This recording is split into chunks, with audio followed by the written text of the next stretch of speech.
অনিমার রান্নাঘরে আজকে রেসিপি চিংড়ি মাছের ঝাল। প্রথমে চিংড়ি মাছগুলো ভালো করে ধুয়ে পরিষ্কার করে, আর চিংড়ি মাছের পিঠে একটা পইতে থাকে, সেটাও বার করে ফেলে দিতে হয়। দিয়ে ভালো করে ধুয়ে নুন হলুদ মাখিয়ে মাছগুলো তেলে লাল লাল করে ভেজে তুলে রাখলাম। চিংড়ি মাছ সবসময় হালকা করে ভেজে রাখতে হয়।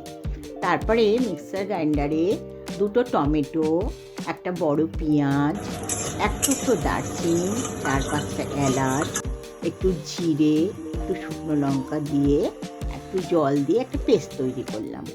তারপরে আবার কড়াইতে তেল দিয়ে শুকনো লঙ্কা, সাদা জিরে ফোড়ন দিয়ে ওই পেস্টটা দিয়ে দিলাম। তাতে 1 চামচ হলুদ, পরিমাণ মতো নুন দিয়ে কষলাম।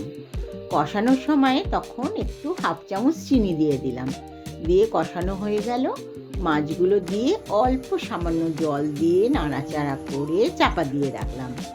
একটুখানি পর ঢাকা খুলে দেখলাম মাছ সেদ্ধ হয়ে গেছে।